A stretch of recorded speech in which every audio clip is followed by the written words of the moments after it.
Good morning students, Seva Sandhi Higher Science School, 12th Biozoology. I am V. Rajendran, your biology teacher. Today we are going to discuss about New Darwinism. புதிய டார்வினியம். New Darwinism is the interpretations of Darwinian evolution through natural selection. இயற்கை தேர்வு வழியாக பரிணாமம் நடைபெறுகின்றது என்னும் டார்வினிய கோட்பாட்டிற்கான புதிய விளக்கங்களே புதிய டார்வினியம் என்று அழைக்கப்படுகின்றன. அவர் என்ன சொல்லியிருக்காங்கன்னா, என்னது இயற்கை தேர்வின் வழியாக பரிணாமம் நடைபெறுகிறதுன்றதான் என்னது டார்வினியம். அதனுடைய புதிய விளக்கங்களுக்கு பேர் தான் என்னது புதிய டார்வினியம். Neo-Darwinism is the interpretation of Darwinian evolution through natural selections, as it has been modified since it was proposed.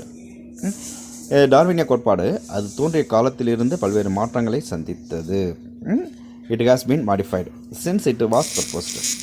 New facts and discoveries about evolution have led to modifications of Darwinism.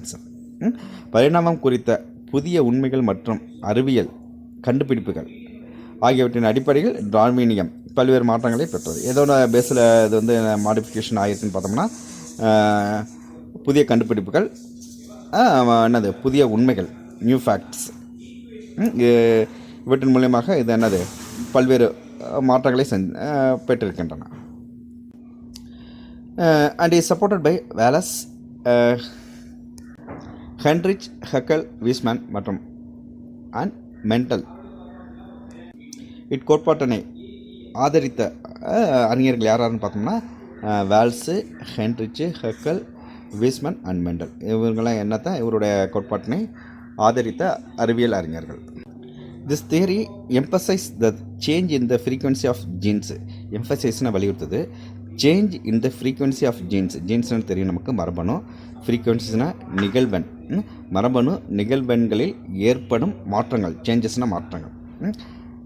In populations, genes in populations arises due to mutations, variations, isolations and natural selection. Frequency of genes in population. Population means இனக்கூட்டம். இனக்கூட்டத்தில் இருக்கக்கூடிய ஜீன்ஸ்னால் மரபணு, ஃப்ரீக்வன்சினால் நிகழ்வெண். ஒரு இனக்கூட்டத்தில் இருக்கக்கூடிய மரபணு நிகழ்வெண்ணின் ஏற்படும் மாற்றங்களை கோட்பாடு விளக்குகின்றது. என்னென்ன இதில் ஏற்பட அந்த இன்ஜினில் எப்படி மாற்றங்கள் ஏற்படலாம்? மியூட்டேஷன்ஸு என்னது திடீர் மாற்றம், மாறுபாடு, வேரியேஷன் மீன்ஸ் மாறுபாடுகள், ஐசோலேஷன்னா தனிமைப்படுத்துதல் மற்றும் நேச்சுரல் செலெக்ஷன்ஸு திடீர் மாற்றம், மாறுபாடுகள், தனிமைப்படுத்துதல் மற்றும் இயற்கை தேர்வு இதன் காரணமாக ஒரு இனக்கூட்டத்தின் மரபணு நிகழ்வெண்ணில் ஏற்படும் மாறுபாடுகளை இக்கோட்பாடு வலியுறுத்துகிறது.